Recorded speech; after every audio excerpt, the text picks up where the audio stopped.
हाय दोस्तों, पिछले वीडियो के अंदर मैंने आप लोगों को simple electromechanical energy conversion devices के बारे में आइडिया दिया था कि इलेक्ट्रोमैकेनिकल एनर्जी कन्वर्जन डिवाइसेस कौन कौन सी होती हैं, कैसे वो काम करती हैं, एनर्जी फ्लो कैसे होता है, क्या क्या लॉसेस होते हैं, किस फॉर्म में एनर्जी स्टोर्ड होती है।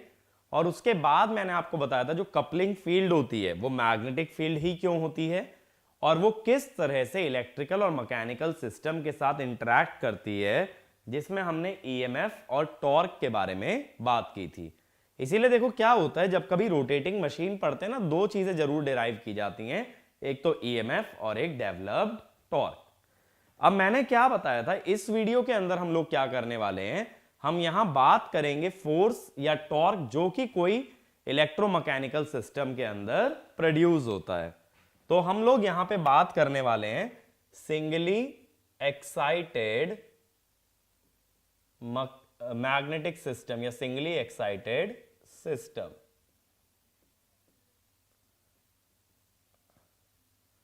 सिंगली एक्साइटेड का मतलब जिसके अंदर एक ही तरह का सोर्स हो या एक ही तरह की एक्साइटेशन हो। देखो जब मशीन भी पढ़ेंगे ना तो मशीन दो तरह की होती है, सिंगली एक्साइटेड और डबली एक्साइटेड। रोटेटिंग मशीन के अंदर अगर एक ही सोर्स लगाओगे तो सिंगली एक्साइटेड, दो सोर्स लगाओगे तो डबली एक्साइटेड। तो मैं बात करूंगा यहां किसकी, सिंगली एक्साइटेड सिस्टम की। और यहां पे ज्यादातर बात होगी इलेक्ट्रोमैकेनिकल या इलेक्ट्रोमैग्नेटिक रिलेज की, जो कि फोर्स प्रोड्यूस करते हैं जब उन्हें करंट दिया जाता है। तो उस सब के बारे में बात करेंगे। अब देखो क्या होता है, एक मान लो मैं टॉरॉइडल कोर ले लेता हूं, ठीक है। एक मैंने टॉरॉइडल कोर ले लिया। अब मैं इसके ऊपर एक वाइंडिंग डाल रहा हूं,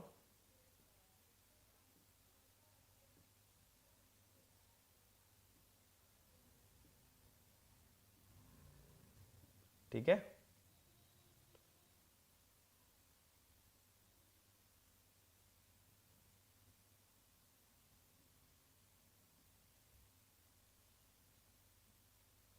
ये हम वाइंडिंग बना लेते हैं।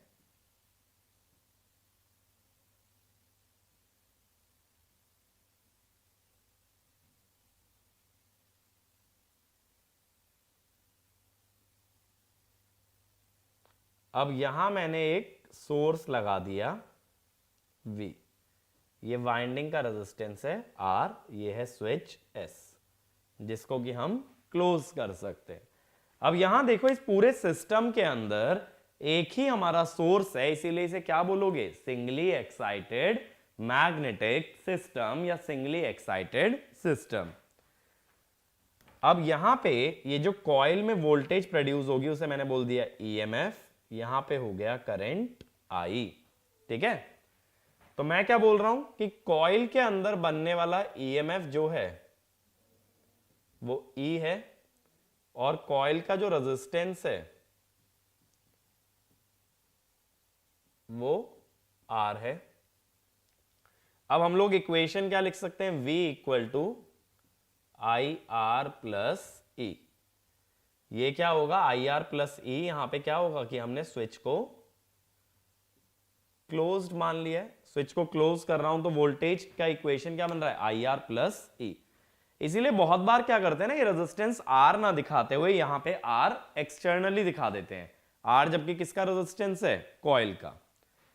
अब ये जो ईएमएफ है इसको कैसे लिख सकते हो, ईएमएफ होता है d psi by d t, Faraday's law के हिसाब से, where psi is flux linkage, ठीक है।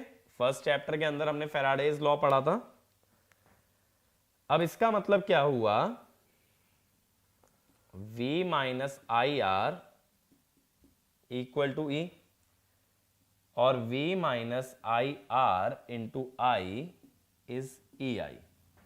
तो E into I is power absorbed by coil, coil जितनी पावर को एब्जॉर्ब कर रही है, ठीक है। अब देखो यहां लेफ्ट में क्या क्या टर्म आ रही हैं, आई जब मल्टीप्लाई करोगे वी आई VI हुआ पावर डिलीवर्ड बाय सोर्स, ठीक है। फिर हुआ I²R, एनर्जी, सॉरी एनर्जी नहीं, पावर डिसिपेटेड एज हीट।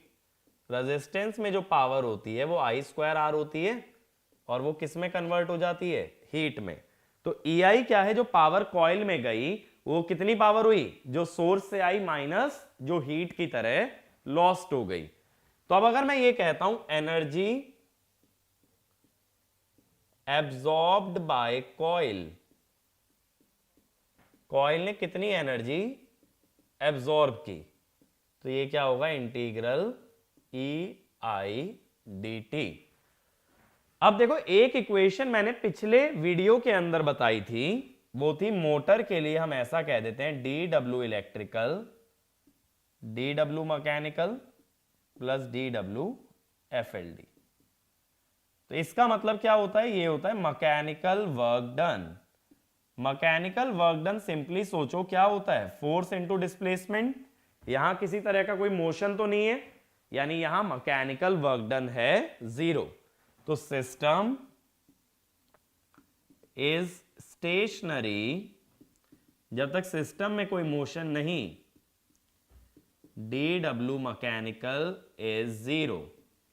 यानी जो भी इलेक्ट्रिकल एनर्जी आएगी या work done in electrical is dW FLD। इस सिस्टम के लिए जितना इलेक्ट्रिकल वर्क डन है उतना ही एनर्जी एब्जॉर्ब हो रही है फील्ड में, ठीक है। तो ये क्या है, ये है वर्क डन बाय फील्ड। तो इसमें लिखना since this system is stationary, since this system is stationary, the electrical work done is same as energy absorbed by magnetic field, तो इससे हमें क्या पता चला, dW electrical dW FLD equal to EI/dt।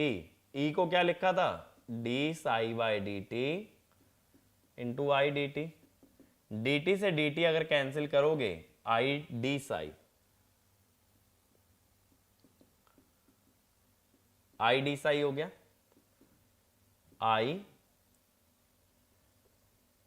Sai होता है n phi, number of turns into flux, n बाहर आ गया। n इंटू आई क्या होता है, MMF, FD फाई। यानी देखो दो फॉर्मूले हमारे पास आ गए dW इलेक्ट्रिकल के, I d साई और F d फाई।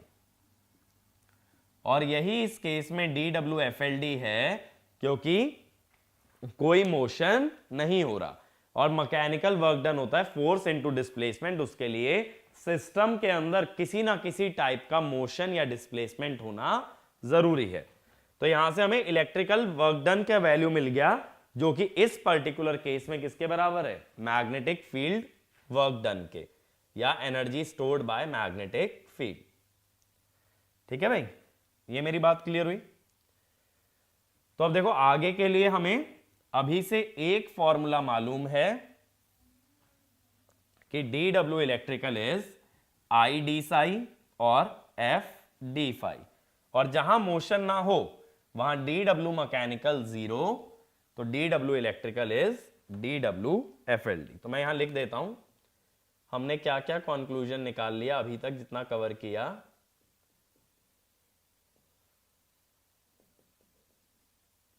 ठीक है, और फॉर स्टैटिक सिस्टम यानी जहां कोई मोशन ना हो,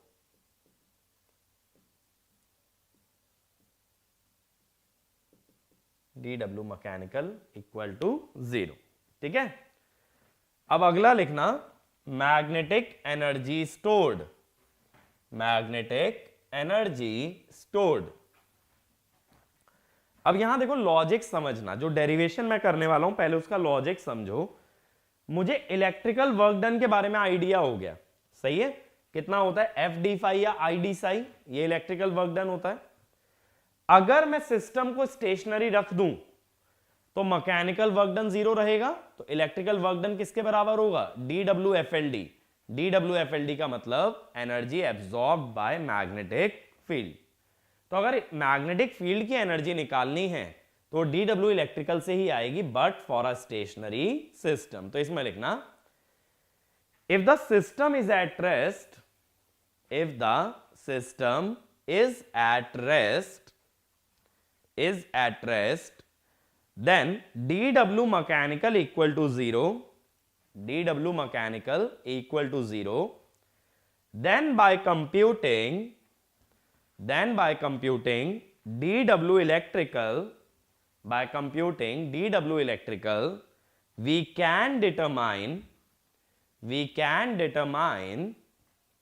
the value of DWFLD. We can determine the value of DWFLD. अब देखो मैं कैसा सिस्टम ले रहा हूं, मैं एक रिले टाइप का एक सिस्टम ले रहा हूं।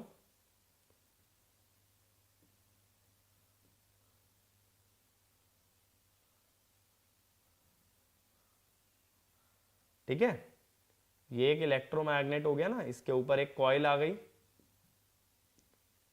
इलेक्ट्रोमैग्नेट का मतलब क्या था, जिसमें कि करंट फ्लो करा के मैग्नेटिज्म प्रोड्यूस किया जाए।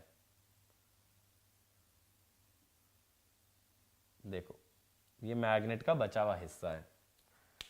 अब सपोज यहां से करंट आ ही जाता है सपोज, तो ये फ्लक्स कैसे बनाएगा, देखो आई राइट में जा रहा है तो फ्लक्स कैसे बन रहा है, ऊपर की तरफ। करंट ऐसे जा रहा है ना, तो करंट फ्लक्स ऊपर की तरफ बनेगा, ये फ्लक्स बन गया कि ऐसे एयर से होता हुआ अपना क्लोज लूप पूरा कर लेगा। अब देखो मैग्नेटिक फील्ड जाती है नॉर्थ पोल से साउथ पोल, तो ये नॉर्थ साउथ बन गए, तो ये इसको अट्रैक्ट करेगा, नॉर्थ विल अट्रैक्ट साउथ। लेकिन मुझे सिस्टम को क्या रखना है, स्टेशनरी, ताकि DW इलेक्ट्रिकल किसके बराबर हो जाए, DWFLD के। तो यहां नॉर्थ और साउथ पोल फॉर्म हो रहे हैं, इलेक्ट्रोमैग्नेट का एक आर्म जो है वो अट्रैक्ट किया जा रहा है, बट उसे हम स्टेशनरी रखेंगे। कैसे, इस आर्म को पकड़ के रख लो, अगर पकड़ लोगे तो ये मूव नहीं कर पाएगा, और इसको मैंने दिखा दिया एयर गैप G। अब पहले की तरह ही देखो मैं यहां सोर्स दिखा देता हूं, और चाहो तो ना रेजिस्टेंस अलग से दिखा दो।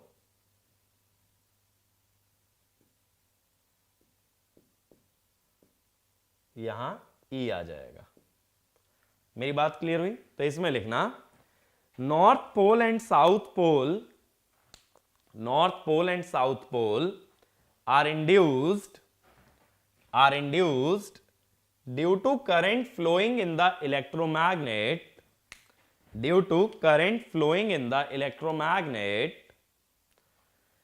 so the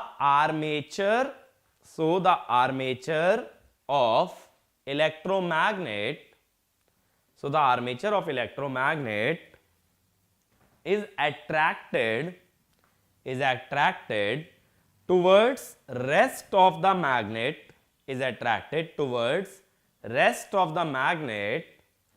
but it must be kept stationary, by applying an external force, on the moving part, देखो ये वाला पार्ट तो स्टेशनरी है, ये वाला मूविंग है, तो अगर ये उसकी तरफ अट्रैक्ट हो रहा है तो तुम्हें इतना एक्सटर्नल फोर्स लगा लो इस पे, जिससे कि ये उधर जा ही ना पाए, इसे रोक के रखना है। ठीक है, तो इसको हम ये बोल देते हैं, यहां पे ये ओपन है, ये है इसकी ओपन पोजीशन। अब अगर ये स्टैटिक रहने वाला है तो मैं एक चीज जानता हूं, जब अगर ये स्टेशनरी है, इसको ओपन ही रखा है तुमने, बंद नहीं होने दे रहे हो, तो DW मैकेनिकल इज 0, जिसका मतलब dW electrical is also equal to dW FLD, ये इसके बराबर रहेगा। अब बात है कि dW इलेक्ट्रिकल कैसे निकलता है। dW electrical is FD phi या फिर I D साई। अब ये कैसे निकालोगे, देखो इसके लिए हमें मैग्नेटाइजेशन कर्व बनाना पड़ेगा। मैग्नेटाइजेशन कर्व किसका बनाओगे, देखो या तो यहां पे बना लो साई वर्सेस आई, या फिर दूसरा ग्राफ तुम बना सकते हो phi versus F, BH curve जैसे बनता है ना। तो B की जगह फाई ले लिया क्योंकि B इंटू एरिया होता है, और H की जगह F ले लिया क्योंकि F होता है H इंटू L। तो दोनों में से कोई भी ग्राफ बना सकते हो। अब सिंस यहां ओपन पोजीशन है, एयर है, तो इसमें हम सैचुरेशन को इग्नोर कर देते हैं और ग्राफ ले लेते हैं लीनियर। ठीक है, तो यहां हमने क्या किया हुआ है, यहां हमने सैचुरेशन को इग्नोर किया हुआ है। ठीक है, तो सैचुरेशन इग्नोर्ड। अब बात यह आती है कि इस कॉइल में अंडर स्टेडी स्टेट कितना कितना करंट फ्लो करता है। स्टेडी स्टेट की अगर बात करें, देखो अगर स्टेडी स्टेट की बात करो, कॉइल क्या है, एक इंडक्टर ही तो है। तो ये सर्किट कैसा है, कॉइल कुछ भी नहीं है, एक इंडक्टर है। ये सर्किट कुछ ऐसा है।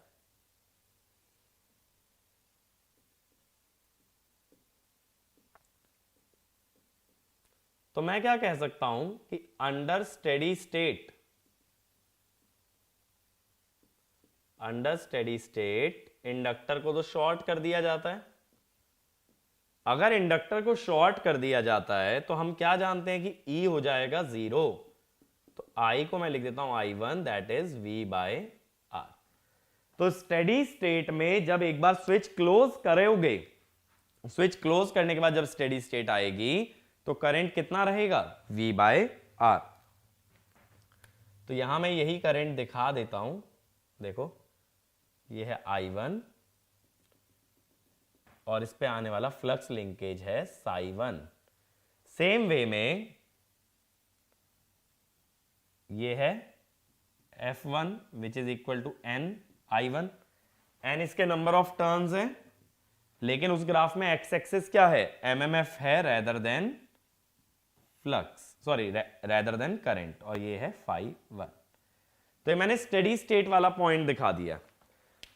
अब देखो जब स्विच ओपन रहा होगा तब क्या होगा, स्विच ओपन रहा होगा तो करंट 0 रहा होगा और MMF भी 0 होगा। करंट और MMF दोनों 0 हैं, तो ये ग्राफ कहां से शुरू करोगे, ओरिजिन से। स्टेडी स्टेट में करंट आ गया V/R, करंट अगर V/R आ गया तो हम कहां पे आ गए, I1 पे। यानी करंट ग्रेजुअली बढ़ा है 0 से लेके V/R तक। मेरी बात क्लियर हुई? तो ये भी लिख लेना, an electromagnet is just like an inductor which under steady state behaves as short circuit, ठीक है। अब मुझे DW इलेक्ट्रिकल दिखाना है FD फाई और ID साई। पहले ID साई में देखोगे तो साई में हमें चेंज लेना है, तो देखो ऐसे दिखाते हैं।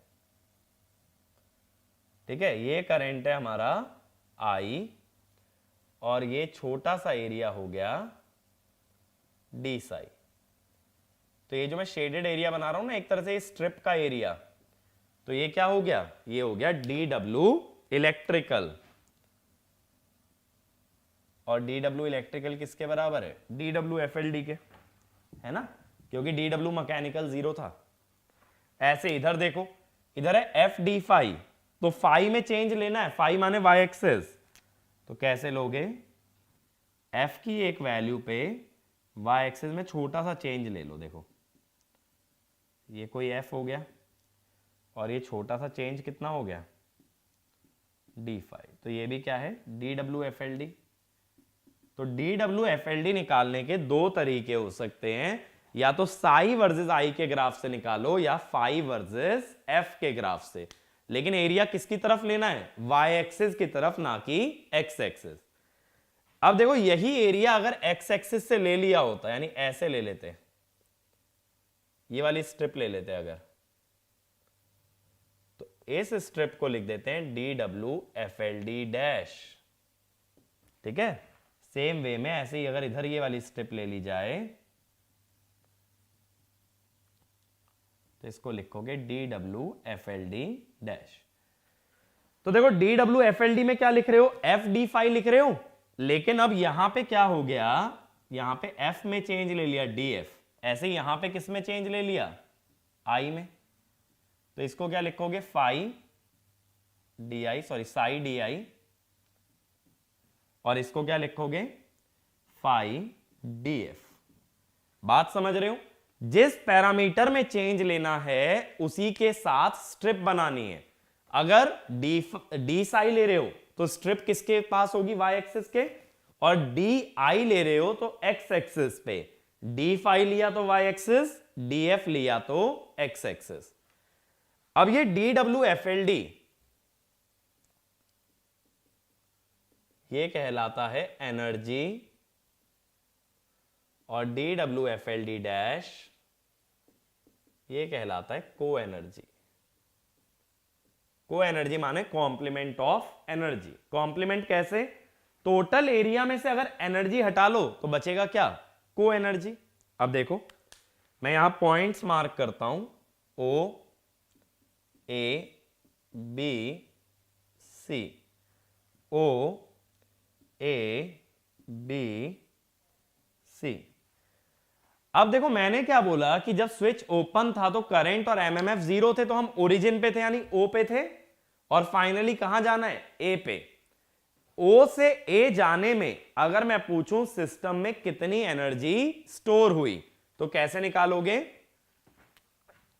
एनर्जी स्टोर्ड कितनी होगी, कैसे निकालोगे, इंटीग्रेशन से, इंटीग्रल dWFLD।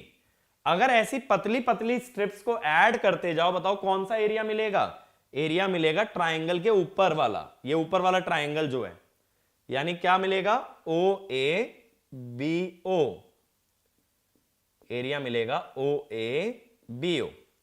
ऐसी सोचो ये पतली पतली dWFLD की स्ट्रिप्स ऐड करते जाओ, क्या मिलेगा, एरिया, ऊपर वाला एरिया OABO। तो यानी एनर्जी कौन सी होती है, OABO, यानी मैग्नेटाइजेशन कर्व के ऊपर वाला एरिया क्या बताता है, एनर्जी स्टोर्ड। तो ये वाला पॉइंट लिख लेना, energy stored in the system, energy stored in the system is given by the area above magnetization curve,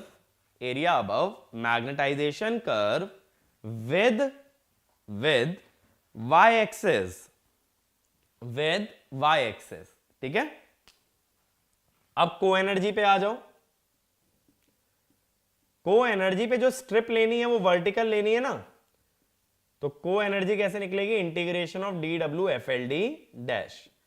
अगर ऐसी वर्टिकल स्ट्रिप्स को ऐड करते जाओगे तो बताओ कौन सा एरिया मिलेगा, ऐसी पतली पतली वर्टिकल स्ट्रिप जोड़ते जाओ, ट्राइंगल के नीचे वाला, ये नीचे वाला ट्राइंगल मिलेगा, तो क्या होगा, ये होगा एरिया OACO। ऐसी देखो यहां पे भी पतली पतली वर्टिकल स्ट्रिप्स ऐड करते जाओगे तो OACO, ठीक है।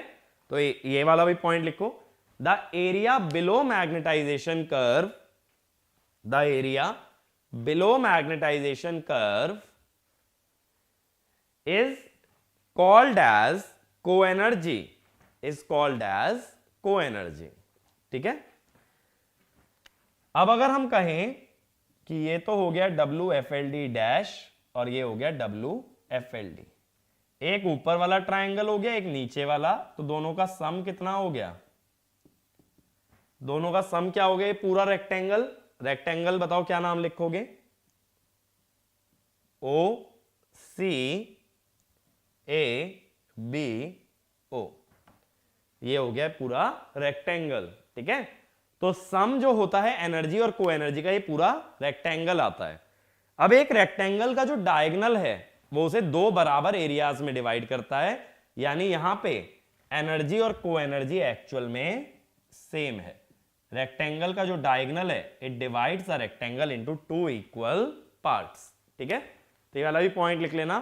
For linear magnetization curve, for linear magnetization curve energy and co-energy are equal, energy and co-energy are equal because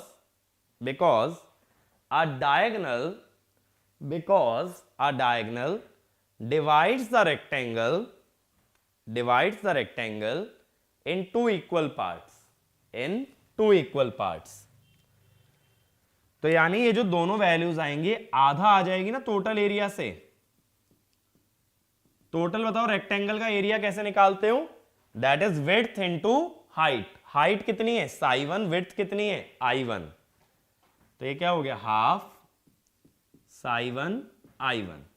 ऐसे इधर देखोगे F1 और हाइट है φ1, हाफ F1 φ1, या जनरली ऐसे लिख दो हाफ साई इंटू आई या हाफ F इंटू फाई। ठीक है, तो एनर्जी और को एनर्जी हो गई है।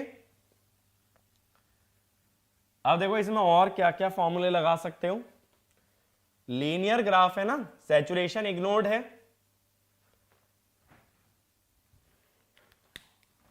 तो हम क्या क्या कह सकते हैं? फॉर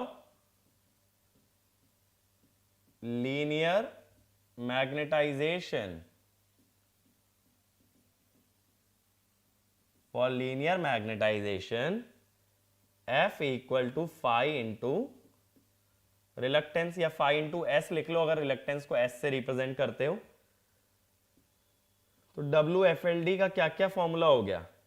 F की जगह फाई इंटू रिलक्टेंस लिखो हाफ फाई स्क्वायर एस, या फाई की जगह F बाय एस लिखो half F square by S. ऐसे ही साई इक्वल टू LI चलता है लेकिन लीनियर मैग्नेटाइजेशन में, तो WFLD का और फॉर्मूला क्या हो गया? साई की जगह LI रख दो, हाफ LI स्क्वायर या half psi square by L। तो ये सारे फॉर्मूले चल सकते हैं when we want to derive the energy stored in the magnetic field. ठीक है, तो ये सब फॉर्मूले डिराइव करने की जरूरत क्या है अभी आगे देखोगे। तो देखो अभी तक हमने दो कॉन्सेप्ट पढ़ लिए। सबसे पहली चीज कि DW इलेक्ट्रिकल क्या होता है? I d साई या फिर F d फाई, और DWFLD यानी एनर्जी स्टोर्ड क्या है? Area above magnetization curve. Co-energy क्या है? Area below magnetization curve. अब अगर देखो अपने को फोर्स या टॉर्क निकालना है, तो मैंने बोला था DW मैकेनिकल क्या होगा? Mechanical work done is force into displacement. तो अगर मैं DW मैकेनिकल निकाल लूं और उसे डिस्प्लेसमेंट से डिवाइड कर दूं, then we can find the force और द टॉर्क। ठीक है, तो अपना ऑब्जेक्टिव पूरे सेक्शन का यही है कि हमें फोर्स या टॉर्क निकालना है। उसके लिए क्या चाहिए? DW mechanical. और अभी तक मैंने क्या क्या डिराइव कर लिया? DW इलेक्ट्रिकल और DWFLD, ये दो चीजें मैं निकाल चुका हूं। अब इसकी मदद से निकालूंगा DW मैकेनिकल। ठीक है, तो एक पॉइंट ये लिख भी लो भले ही, DW electrical, DW elect equal to DW elect equal to क्या निकाला है? F d phi I d psi. ठीक है, DWFLD एरिया अबव कर्व लिख देता हूं, और DWFLD dash area below curve. ठीक है, तो अब हम इसकी मदद से क्या निकालेंगे? DW mechanical. अभी तक हमें इतना आइडिया मिल पाया है, और अभी तक सारे सिस्टम स्टेशनरी ले रहे थे, इसीलिए DW इलेक्ट्रिकल और DWFLD बराबर आ रहे थे। लेकिन अब मैं मोशन की बात करने वाला हूं और मोशन की बात करूंगा तो DW मैकेनिकल को 0 नहीं ले पाओगे। अब मोशन कैसे बात होगी, बात को समझना, मोशन के बारे में कैसे बात होगी। अब ये जो तुमने एक्सटर्नल फोर्स लगा के इसे रोका हुआ था, अब इसे हटा लो, ये एक्सटर्नल फोर्स हटा लें। तो नॉर्थ पोल जब साउथ पोल को अट्रैक्ट करेगा तो ये वाली जो ब्रांच है ये तुरंत मूव करके किस पे आ जाएगी, नॉर्थ पे। और जब ये मूव करेगी यानी कि तुम मोशन को कंसीडर कर रहे हो, तो एक पोजीशन अगर ओपन बनेगी तो ऐसी ही एक पोजीशन क्या बनेगी, क्लोज्ड। अब देखो क्लोज्ड वाली कैसी बनेगी, जब ये ब्रांच घूम के आ जाएगी इस पे तो एक तरह से ये इलेक्ट्रोमैग्नेट क्लोज हो जाएगा ना, इस टाइप से बंद हो जाएगा। यानी अब इसके अंदर जो एयर गैप मैंने जी दिखाया था वो हट जाएगा। तो ये वाली पोजीशन कौन सी है अपनी, क्लोज्ड पोजीशन है, ठीक है, वी ई, तो ये है क्लोज्ड। अब देखो ओपन पोजीशन में रास्ते में आयरन भी पड़ रहा है और एयर भी पड़ रही है, तो मुझे ये बताओ रिलक्टेंस किसकी डोमिनेट करती है, आयरन की या एयर की। रिलक्टेंस डोमिनेट करती है हमेशा एयर की। ऐसा इसलिए कि हम ये जानते हैं permeability of air is much less than permeability of iron, और रिलक्टेंस होती है L/μ A। तो जब एयर की परमिएबिलिटी बहुत कम है तो उसकी रिलक्टेंस बहुत ही ज्यादा होगी। तो डोमिनेट कौन करने वाला है, एयर करने वाली है आयरन के मुकाबले। तो एयर की अगर रिलक्टेंस ज्यादा है तो मुझे बताओ जब मैग्नेटाइजेशन कर्व बनाओगे तो क्या इफेक्ट दिखेगा। देखो अगर मैग्नेटाइजेशन कर्व बना लिया जाए, जैसे हम बना ले मान लो फाई और एफ में, फाई वर्सेस एफ का स्लोप क्या होगा, एफ होता है फाई इंटू एस, तो phi equal to F by S. तो जिसकी रिलक्टेंस ज्यादा है उसका स्लोप कम आएगा, तो इसका स्लोप बहुत कम आता है, ठीक है। और ओपन पोजीशन में सैचुरेशन इग्नोर्ड था। अब क्लोज्ड में सिर्फ आयरन आयरन है, क्लोज्ड में अगर सिर्फ आयरन ही आयरन है तो उसकी रिलक्टेंस कम है, रिलक्टेंस कम है तो स्लोप ज्यादा आएगा, स्लोप ज्यादा आएगा तो ये काफी ऊपर से जाता है ऐसे, इस टाइप से ये वाला कर्व हो जाता है अपना क्लोज्ड का, ठीक है। तो ये वाला पॉइंट लिखना, in open position flux has an air gap, flux has an air gap in the path, flux has an air gap in the path due to which reluctance of flux path is high, due to which reluctance of flux path is high, hence slope of magnetization curve is small, slope of magnetization curve is small. Second point, in closed position there is only iron in the flux path, there is only iron in the flux path whose permeability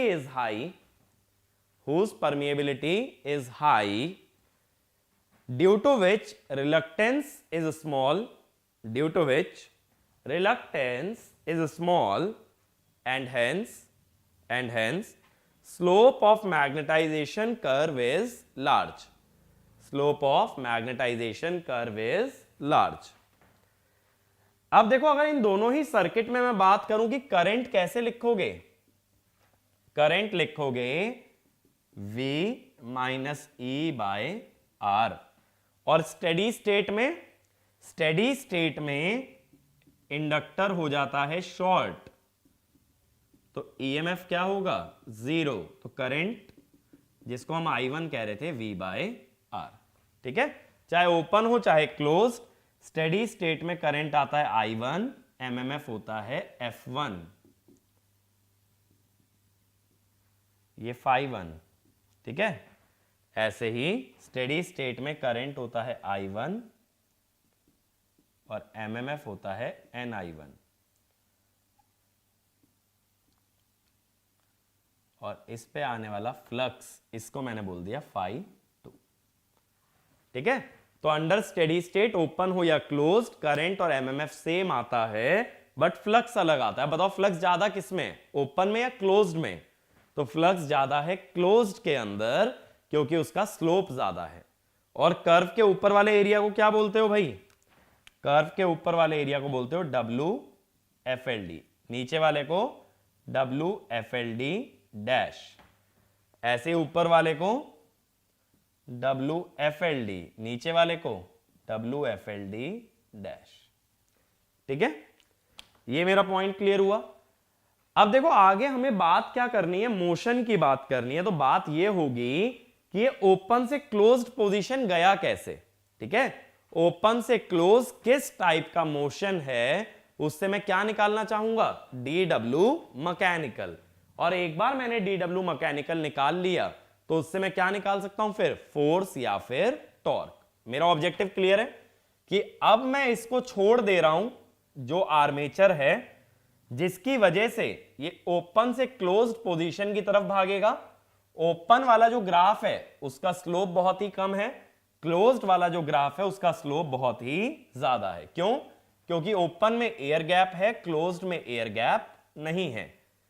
तो जब ये open से close भाग रहा है तो motion की वजह से होगा मैकेनिकल वर्क डन, और जहां बात आएगी मैकेनिकल वर्क डन की वहां निकलेगा फोर्स या फिर टॉर्क। तो ये वाला भी पॉइंट लिख लो। Now the moving armature is left and it goes from open to closed position. It goes from open to closed position in which the magnetization curve also changes,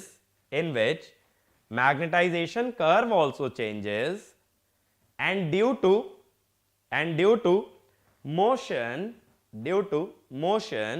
mechanical work is done. Due to motion mechanical work is done by which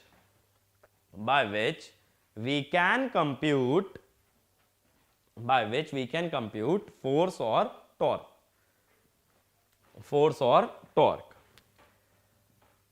अब देखो पहला case मैं ले रहा हूं slow movement का, ठीक है। स्लो मूवमेंट का मतलब है कि आर्मेचर बहुत ही धीरे धीरे ओपन से क्लोज जा रहा है। अब ईएमएफ जो होता है वो होता है d psi by d t. तो हम क्या बोल रहे हैं, स्लो में ये डी टी है लार्ज, बहुत स्लोली जा रहा है, नहीं ज्यादा टाइम लग रहा है, तो ईएमएफ इज अप्रोक्सीमेटली 0। अब हमने करंट क्या लिखा था? करंट लिखा था V minus E by R, तो ये फिक्स हो गया V बाय आर पे, यानी कि I1 पे। तो इसमें लिखना when armature moves slowly from open to closed position, then dt is large, so EMF induced is almost zero. So current remains almost constant. अब देखना भाई मोशन कैसे होता है।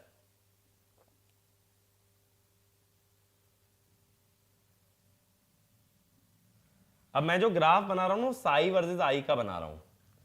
आई मैंने बताया था ना ओपन पोजीशन में स्लोप बहुत कम होता है, तो एक ग्राफ तो बना लो देखो ओपन पोजीशन का, और क्लोज में स्लोप बहुत ज्यादा होता है,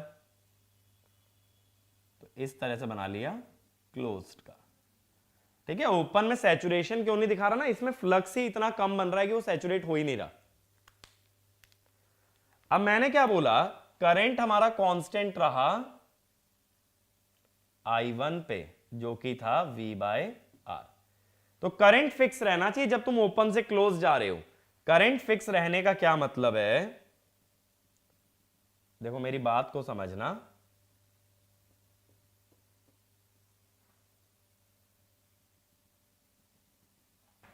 ये पहला फ्लक्स लिंकेज है और ये दूसरा, ये है एक तरह से ψ1 और ये है ψ2।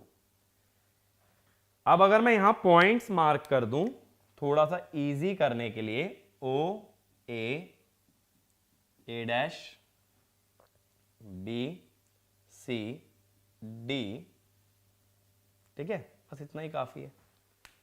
अब देखो मैं बोल रहा हूं ये ओपन से क्लोज जा रहा है, ओपन से क्लोज माने नीचे वाले कर्व से ऊपर वाले कर्व पे, लेकिन करंट क्या रखना है हमें, कांस्टेंट। करंट कांस्टेंट का मतलब है ये ओपन से क्लोज इस रास्ते से गया है।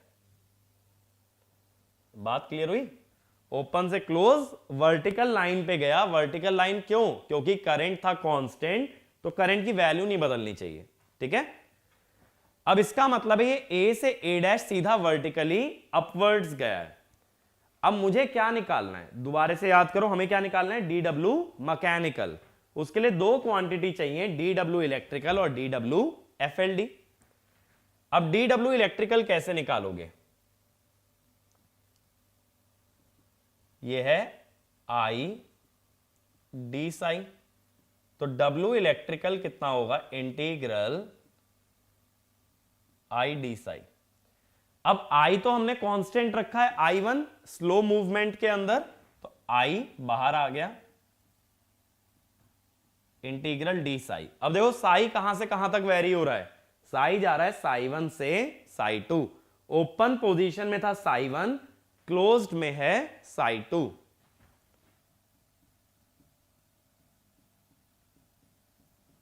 तो ये आ गया, ठीक है। अब इस ग्राफ में सोचो एरिया क्या आया है, I1 इंटू ψ2 माइनस ψ1। ψ2 माइनस ψ1 ये हाइट है और I1 ये विड्थ है, तो बताओ कौन सा एरिया बना ये, W electrical.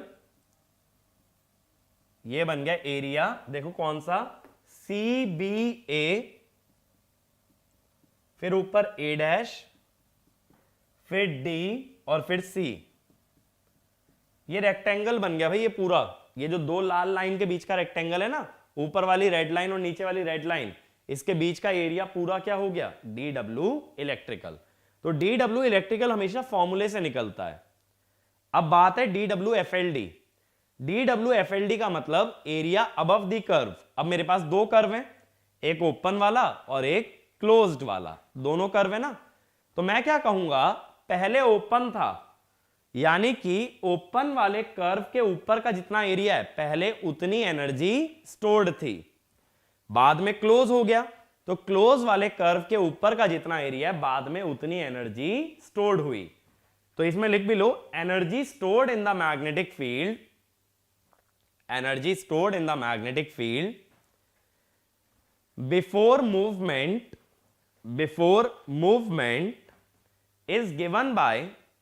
is given by area above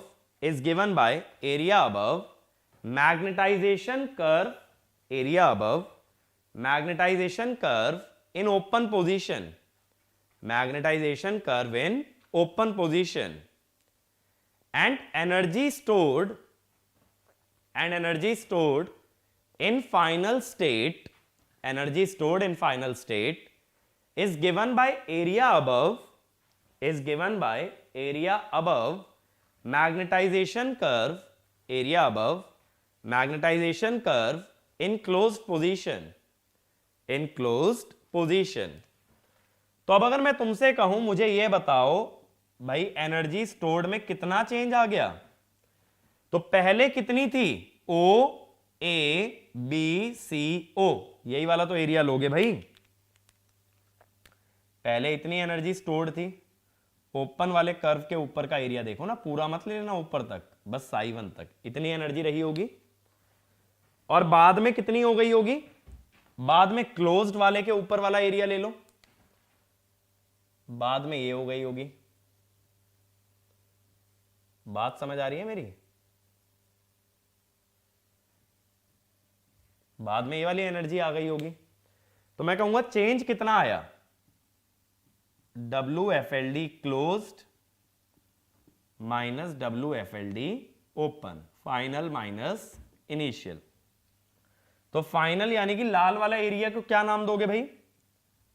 area OBA-DCO, OBA-DCO green वाला एरिया हुआ ना, माइनस ओपन यानी लाल वाला एरिया, लाल वाले एरिया को क्या नाम दोगे? OABCO, OABCO। अब देखो इसका क्या मतलब हुआ, जो W इलेक्ट्रिकल है उतना वर्क डन इलेक्ट्रिकल सोर्स ने किया, जो भी तुमने सोर्स लगाया उसने कितना वर्क डन किया, ये वाला एरिया, उसमें से इतनी एनर्जी मैग्नेटिक फील्ड के अंदर बदल गई, या इतना उसका हिस्सा मैग्नेटिक फील्ड में चला गया। अब हमें जानना क्या है? Mechanical work done. हमें जानना क्या है? Mechanical work done. तो हम एनर्जी कंजर्वेशन में क्या जानते हैं? Electrical work done is mechanical work done plus change in energy stored. WFLD भी लिख सकते हो या डेल्टा WFLD, ठीक है। यानी W मैकेनिकल कितना हुआ? Electrical work done minus change in stored energy.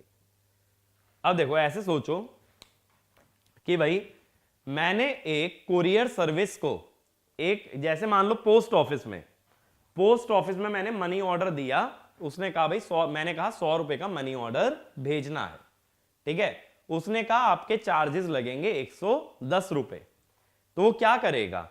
100 रुपए का मनी ऑर्डर वो मेरे से ले कितना रहा है? 110। तो मैंने तो 110 दिए, 100 रुपए वो आगे वाले बंदे को भेज देगा और 10 वो अपने पास रख लेगा। सेम वे में मैंने दिया W इलेक्ट्रिकल, आगे जाएगा W मैकेनिकल और उसमें से कुछ हिस्सा वो अपने पास स्टोर कर लेगा और वही है डेल्टा WFLD।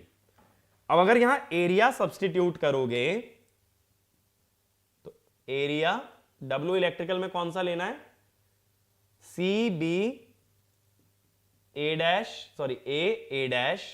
A-DC।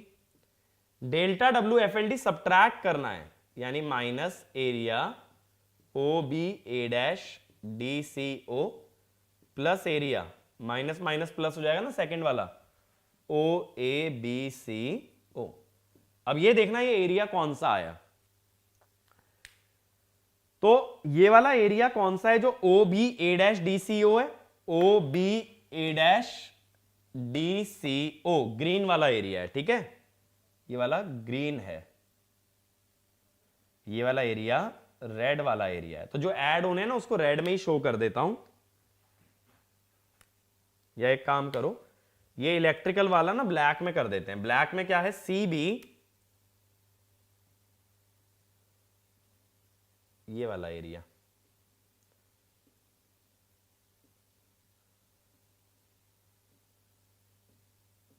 ये वाले एरिया की बात हो रही है, ठीक है, जो ब्लैक में मैंने दिखाया। मेरी बात समझ आ रही है? ये रेक्टेंगल मैंने बताया था ना DW इलेक्ट्रिकल। अब देखो ये क्या कह रहा है कि ब्लैक में रेड वाला एरिया जोड़ना है और ग्रीन वाला सब्ट्रैक्ट करना है। ब्लैक में रेड वाला अगर जोड़ोगे, ब्लैक ये ऊपर वाला है, उसमें रेड वाली ये स्ट्रिप जोड़ दी, तो इस ग्राफ के ऊपर का सारा एरिया हो गया। उसमें से ग्रीन हटा लो, ग्रीन हटाओगे तो क्या बचेगा? देखना जरा, ये एरिया नहीं बचेगा। ब्लैक प्लस रेड में से अगर ग्रीन हटा ले तो ये वाला बच जाएगा ना, ये ब्लू वाला एरिया, ठीक है। तो ये एरिया क्या बन गया? DW mechanical. बताओ कौन सा एरिया बना? OAA-BO, ठीक है, ये OAA-BO। इसका मतलब ब्लू वाला एरिया अगर ध्यान से देखो, इसका मतलब हुआ area between the to curve. Open और क्लोज के बीच वाला एरिया जितना आ रहा है that is your DW mechanical. तो इसमें लिखना mechanical work done is given by area enclosed between the two curves during motion, between the two curves during motion. Motion A से ए डैश हुआ था ना, तो उस मोशन के दौरान दोनों ग्राफ के बीच के एरिया को क्या बोलोगे? T W mechanical. इस पे ना देखो क्वेश्चन कैसा बन सकता है, क्वेश्चन में सीधा तुमसे मैकेनिकल वर्क डन पूछ सकता है। मैकेनिकल वर्क डन पूछेगा तो दो ग्राफ दिखाएगा, उसके बीच का एरिया सीधे सीधे निकाल देना। अब ये तो हुआ भाई स्लो मूवमेंट का केस। इसका जस्ट अपोजिट क्या होगा? Instantaneous movement. अभी मैंने बोला इतना स्लो चल रहा है कि मूव करते हुए दिख ही नहीं रहा है, ऐसा लग रहा है कि स्टेशनरी है। अब मैं बोलता हूं इतना तेज मूव कर रहा है कि मूवमेंट कैसी लगे? इंस्टेंटेनियस। ठीक है, मूवमेंट कैसी लगे? इंस्टेंटेनियस। तो अगला केस मैं ले रहा हूं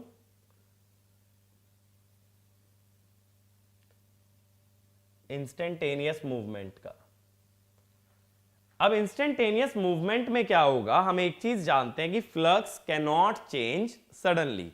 फ्लक्स या फ्लक्स लिंकेज अचानक से नहीं बदल सकता। इसका मतलब है अब की बार क्या मानना पड़ेगा? फ्लक्स या flux linkage to be constant. तो इसमें लिखना in case of instantaneous movement, in case of instantaneous movement, the flux or flux linkage cannot change suddenly, and hence they must be assumed to be, constant during motion। अब देखो क्या करना पड़ेगा, फिर से ग्राफ बनाता हूं।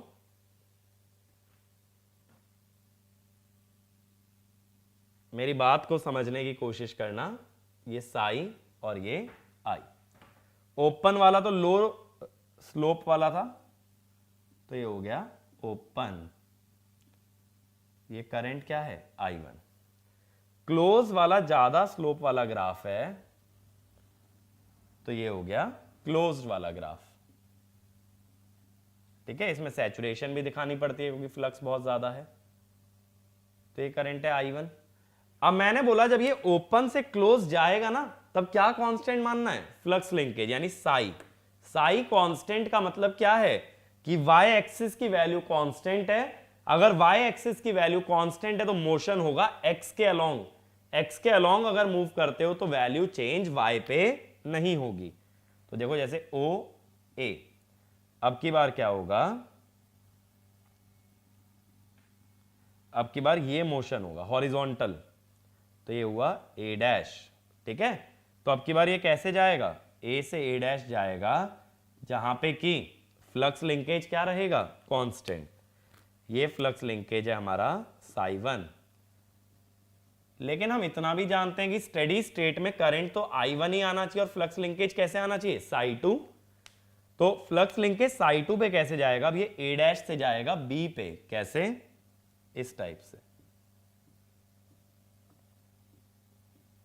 ठीक है, तो पहले हॉरिजॉन्टल मूव कर जाएगा फ्लक्स लिंकेज को कांस्टेंट रखते हुए, यानी ओपन से कौन से कर्व पे चला गया? क्लोज। यानी आर्मेचर जो खुला था वो बंद हो गया। एक बार आर्मेचर बंद हो गया, अब करंट और फ्लक्स धीरे धीरे बढ़ते बढ़ते कहां तक चले जाएंगे? बी तक। लेकिन वो जो ओपन से क्लोज हुआ वो अचानक से हुआ। ओपन था, एकदम से क्लोज हो गया। जब वो एकदम से क्लोज हुआ तो फ्लक्स कांस्टेंट रहा, तो हम किस तरफ चले? ए से ए डैश हॉरिजॉन्टली। मेरी बात क्लियर हुई? अब यानी कि अगर ड्यूरिंग मूवमेंट की बात करें, मेरी बात को समझो, ड्यूरिंग मूवमेंट की बात अगर करें तो साई है कांस्टेंट। इसका मतलब डी साई यानी चेंज इन फ्लक्स लिंकेज 0। मैं किसकी बात कर रहा हूं? मूवमेंट की बात कर रहा हूं, यानी जब ए से ए डैश गए उसके आगे की बात नहीं कर रहा, क्योंकि मैकेनिकल वर्क डन सिर्फ उसी दौरान होगा जिस दौरान मोशन है। मोशन से आगे की बात करने की जरूरत नहीं है। तो ये वाला भी भले ही पॉइंट लिख लो, mechanical work done needs to be computed, mechanical work done needs to be computed only during the motion of armature, only during the motion of armature. So we need to find W elect and WFLD during motion, W elect and WFLD during motion. अब D Sai तो zero है। अब देखो D W electrical, ये था I D Sai, जब D Sai zero है तो ये भी क्या आ गया, जीरो, यानी no electrical work done, source ने कोई वर्क डन नहीं किया। अब भाई सोर्स से तो एनर्जी आई नहीं, तो हमें क्या पता चलता है, हम ऐसे लिखते थे ना, अभी जो मैंने पिछले केस में भी लिखा था कि सोर्स से एनर्जी अगर W इलेक्ट्रिकल आई तो लोड में गई W मैकेनिकल, बाकी इसने अपने पास रख ली मैग्नेटिक फील्ड ने। अब ये तो जीरो है,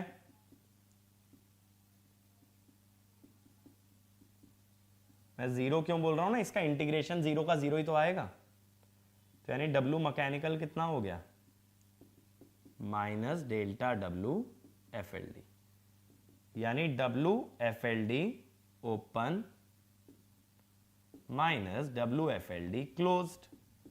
फाइनल माइनस इनिशियल करते ना, लेकिन माइनस साइन की वजह से तुमने क्या किया, इनिशियल माइनस फाइनल।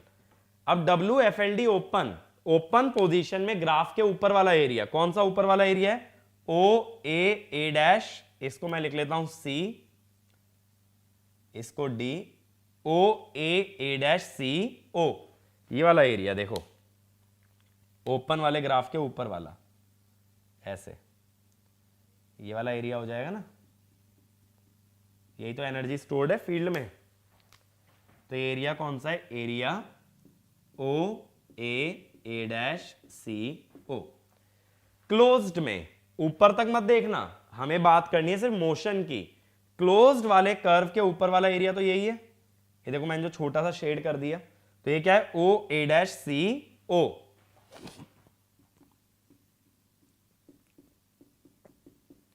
अब इन दोनों को सब्ट्रैक्ट कर लो, तो जहां ओवरलैप कर रहे हैं वो एरिया कट जाएगा, बचेगा सिर्फ कौन सा एरिया बताओ, जहां ओवरलैपिंग नहीं है, यानी एरिया OA डैश O,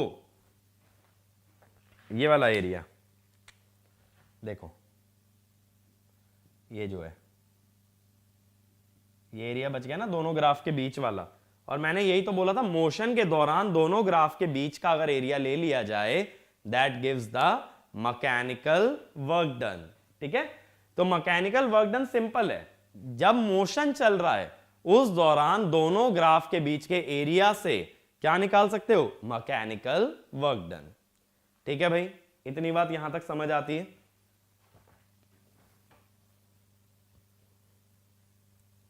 तो इसमें भी लिख लेना, again the area between the to curves, again the area between the to curves during motion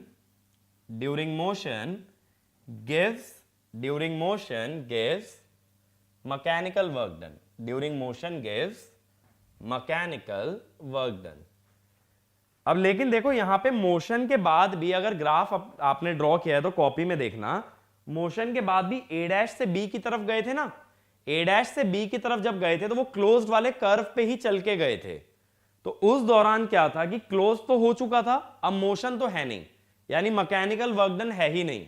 तो उस दौरान क्या होगा, जब एक ही ग्राफ पे मूव कर रहे हो, सिस्टम स्टेशनरी है, तो जितना भी सोर्स एनर्जी डिलीवर करेगा वो किस में जाएगी, फील्ड में। अगर DW मैकेनिकल जीरो होता है तो DW इलेक्ट्रिकल किसके बराबर होता है, DW FLD के, यही तो है, DW electrical equal to mechanical plus field. तो मैं कह रहा हूं अगर मैकेनिकल जीरो यानी सिस्टम क्लोज होने के बाद तो स्टेशनरी है, तो उस दौरान DW इलेक्ट्रिकल किसके बराबर, DW फील्ड के। तो एक बार क्लोज हो जाता है उसके बाद जितना भी एनर्जी सोर्स से आएगा that will be stored inside magnetic field. तो इसमें लिखना when operating point moves from A dash to B, when operating point moves from A dash to B, armature is in closed position. Armature is in closed position. So system is stationary. System is stationary, and there is no motion. System is stationary and there is no motion. So dW mechanical equal to 0. dW mech equal to 0, hence dW elect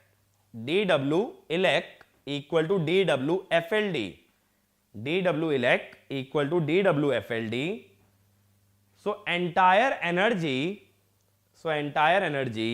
delivered by source,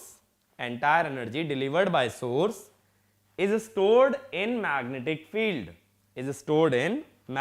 field,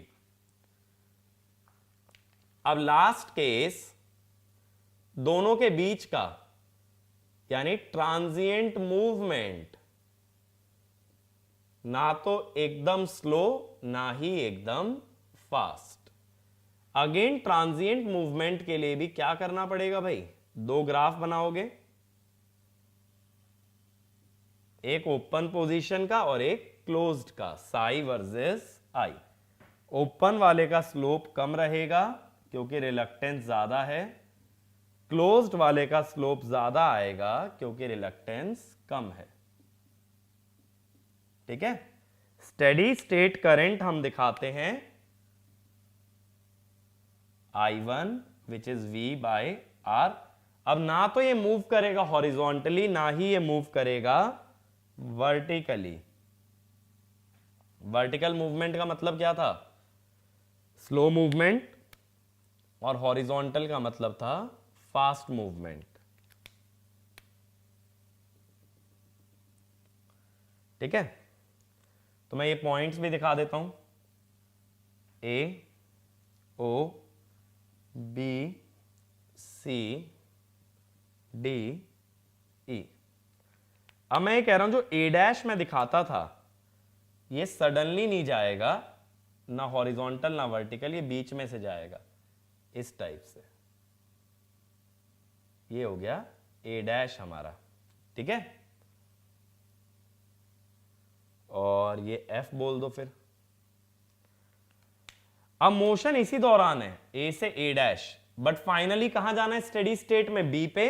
तो A dash से B फिर ये closed वाले curve पे ही जाएगा।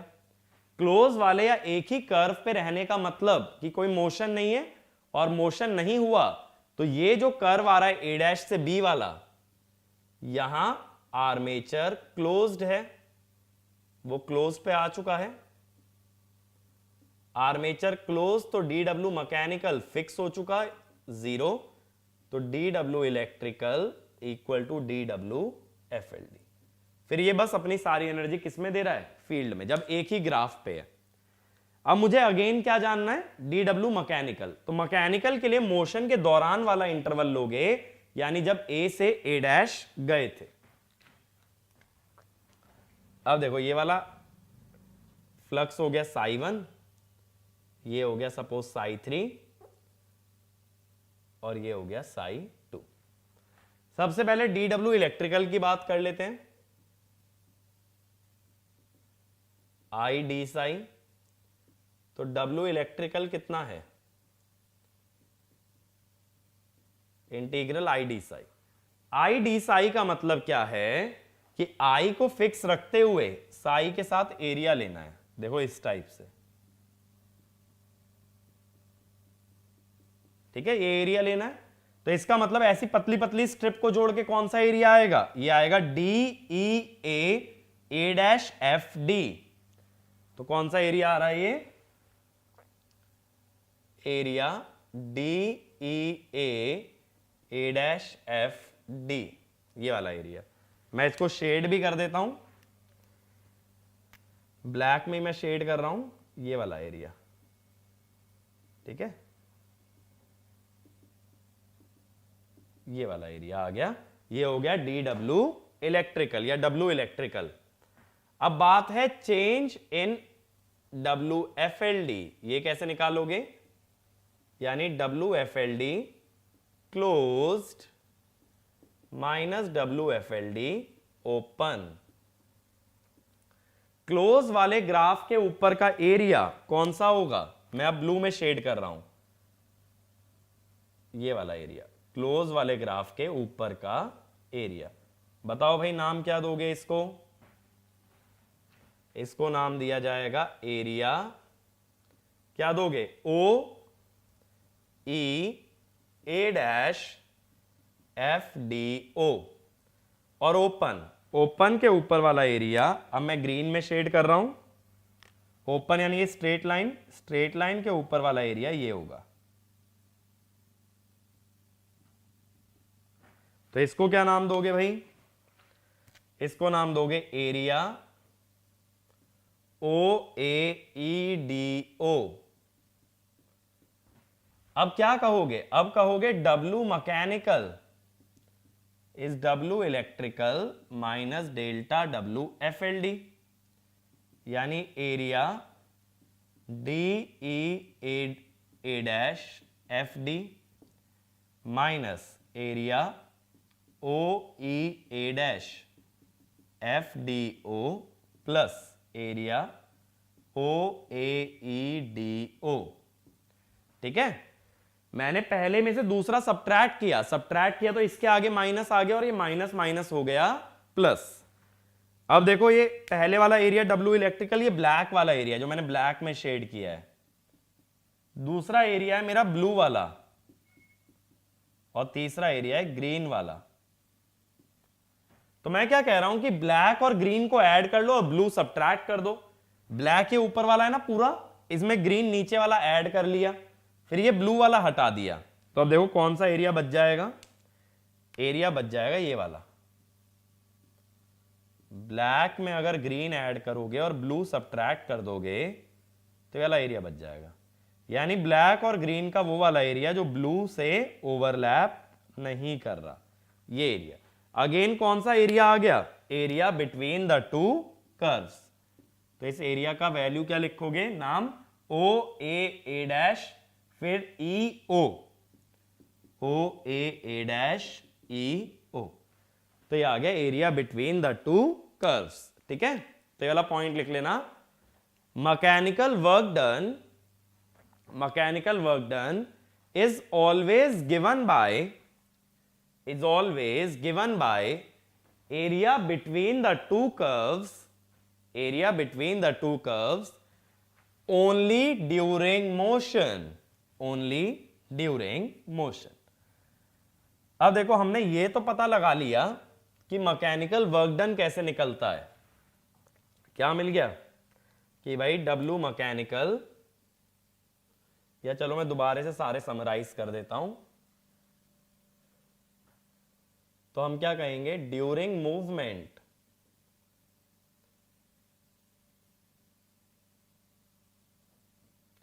W electrical FD phi ID psi। Change in WFLD closed minus WFLD open। WFLD area above magnetization curve, W mechanical area between two magnetization curve। लेकिन कब? सिर्फ ड्यूरिंग मूवमेंट। और हम और क्या जानते हैं? W electrical is delta WFLD plus W mechanical. तो ये चीज हमने पढ़ ली। अब हमें मैकेनिकल वर्क डन तो निकालना आ गया। ये पॉइंट बहुत अच्छे से ध्यान रखना है, area between two magnetization curve, क्योंकि ऐसे ही दो स्ट्रेट लाइन वाले ग्राफ देके और बीच में ऐसे भी एक स्ट्रेट लाइन दे दूं तो एरिया निकलवा सकता हूं। और वो एरिया तो तुम ज्योमेट्रिकली निकाल भी सकते हो रेक्टेंगल ट्राइंगल करके। लेकिन ऑब्जेक्टिव हमारा अलग था। ऑब्जेक्टिव था फोर्स या फिर टॉर्क को निकालना। ठीक है, तो इसमें लिखना during transient movement for a small displacement we can consider instantaneous movement or psi and phi to be constant। यानी अगर एक छोटा सा डिस्प्लेसमेंट लोगे, बहुत छोटा सा, तो उसमें ये मान लो कि वो इंस्टेंटेनियस है। इंस्टेंटेनियस का मतलब साई या फाई का कांस्टेंट होना। तो हम ऐसे कह देते हैं force developed Fe is equal to, instantaneous में हम लोग क्या कहते हैं कि W मैकेनिकल, देखो ऐसे ही तो कहोगे dW मैकेनिकल बाय dx, लेकिन इंस्टेंटेनियस मूवमेंट में dW mechanical is minus dW FLD, क्योंकि इंस्टेंटेनियस में dW इलेक्ट्रिकल तो जीरो रहता है, तो इसको क्या कहोगे minus dW FLD by dx। यहां साई को क्या कर सकते हो कांस्टेंट, या minus dW FLD by dx, phi को भी कांस्टेंट कर सकते हो।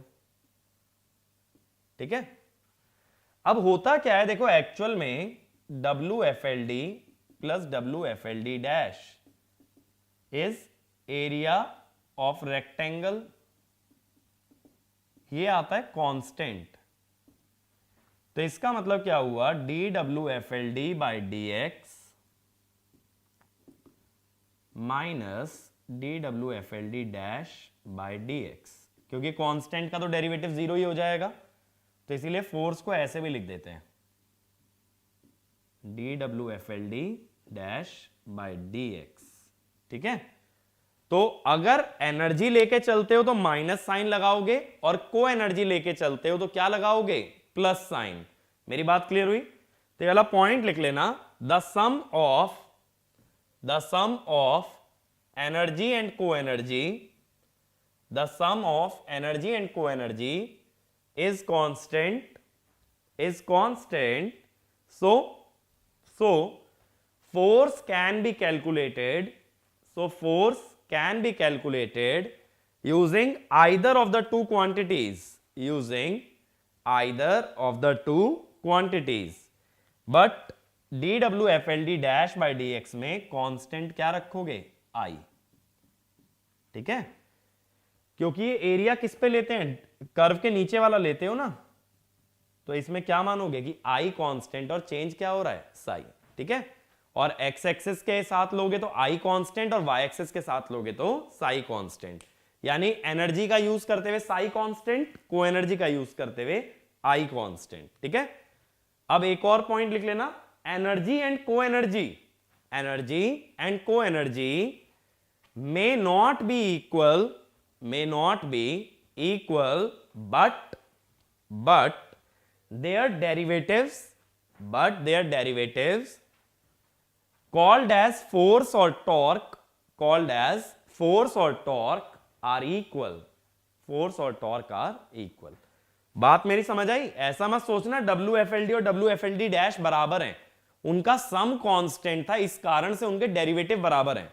यानी फोर्स एनर्जी से निकालो या को एनर्जी से बराबर आएगा, एनर्जी और को एनर्जी बराबर आए ऐसा जरूरी नहीं है। ठीक है, जरूरी कब होता है, सिर्फ लीनियर कर्व के लिए। ये भी लिख लो इसके नीचे, WFLD equal to WFLD dash only for linear magnetization curve. ठीक है, हमेशा ऐसा जरूरी नहीं होता।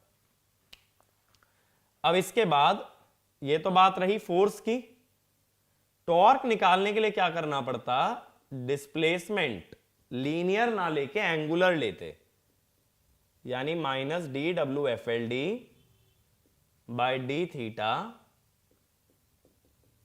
व्हेन साई इज कांस्टेंट या को एनर्जी में जाते हैं तो dWFLD dash by d theta when I is constant. ठीक है, टॉर्क के अंदर भी दो चीजें कर सकते थे, या तो एनर्जी का यूज या फिर को एनर्जी का। अब देखो WFLD के ना हमारे पास काफी सारे फॉर्मूले आज हमने निकाले थे। Half phi square into reluctance, या एस लिख लो, रिलक्टेंस को एस लिख सकते हो, half L I square half F square by reluctance.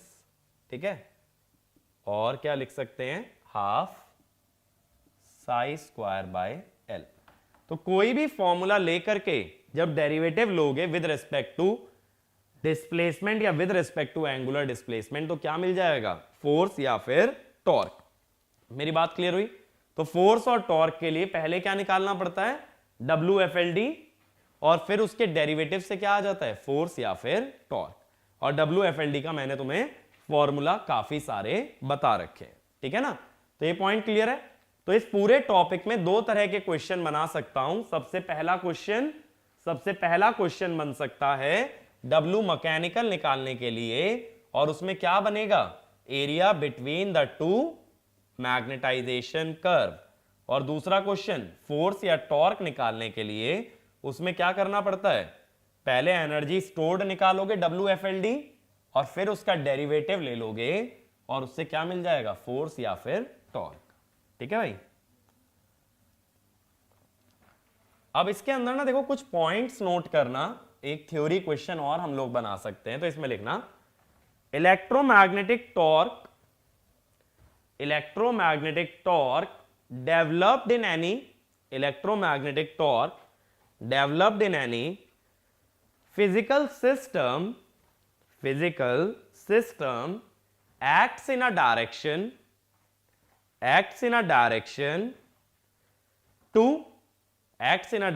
to tend to first point decrease stored energy at constant psi और phi, decrease stored energy at constant Sai और phi. देखो इसका क्या मतलब था,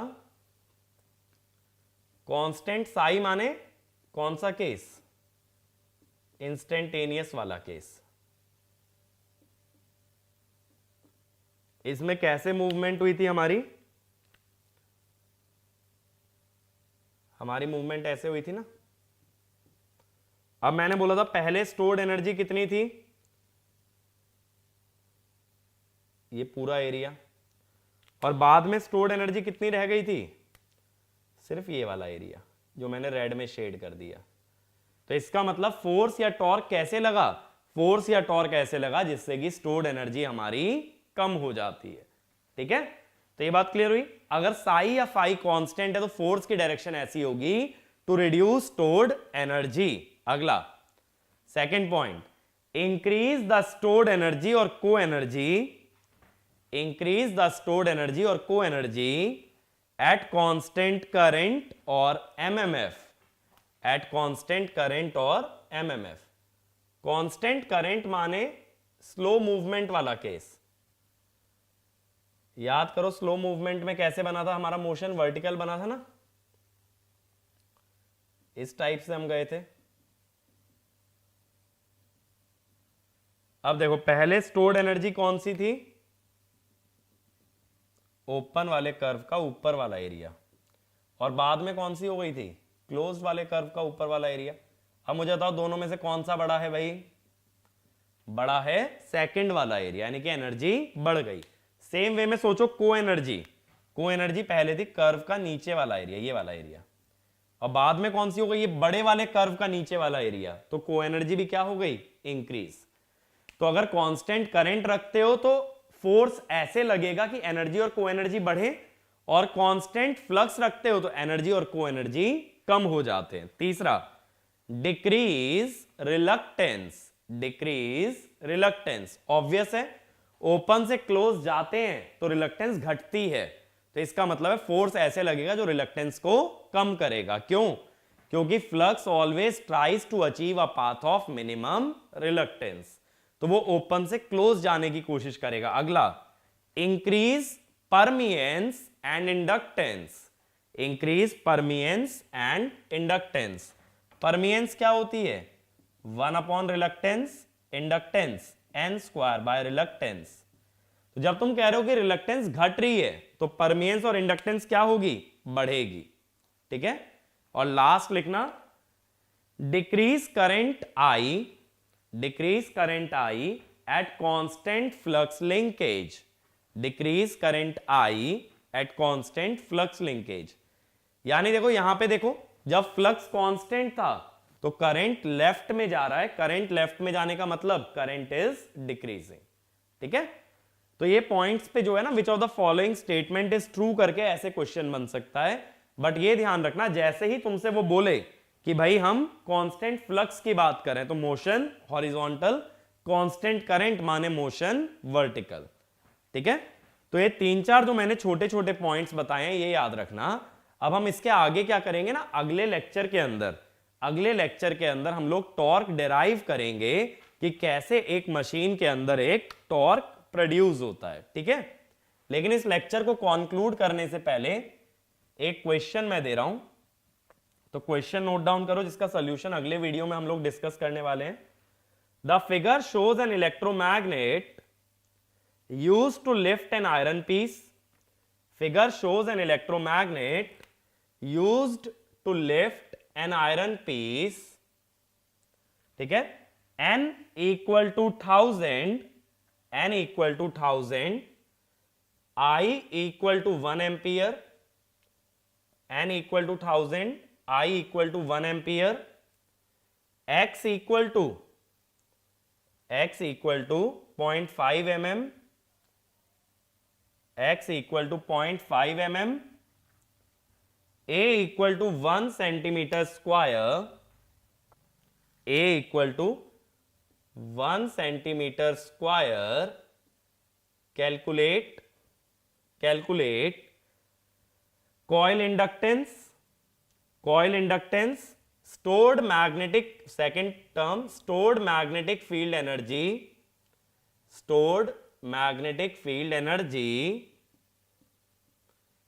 third, force on the iron piece,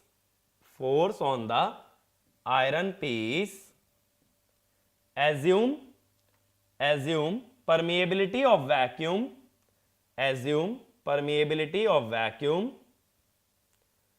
equal to 4 pi into 10 to the power minus 7, equal to 4 pi into 10 to the power minus 7.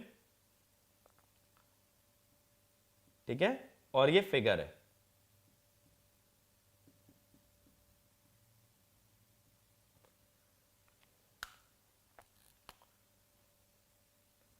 ऊपर एक electromagnet है जिसमें कॉइल है, वो मैग्नेटिक फील्ड बना के नीचे वाले पीस को लिफ्ट करने की कोशिश कर रहा है। तो हमसे इंडक्टेंस, एनर्जी और फोर्स, 3 चीजें निकलवाई गई हैं। ठीक है। तो ये वाला क्वेश्चन सभी लोग सॉल्व करके रखेंगे नेक्स्ट वीडियो से पहले। तो नेक्स्ट वीडियो के अंदर हम सबसे पहले इस क्वेश्चन को अटेम्प्ट करेंगे और उसके बाद मैं मशीन के अंदर प्रोड्यूस होने वाले टॉर्क के बारे में बात करूंगा कि कितनी तरह के टॉर्क होते हैं, क्यों प्रोड्यूस होते हैं और क्या उनकी वैल्यू आती है। ठीक है। ये सारी बातें नेक्स्ट वीडियो में। Thank you.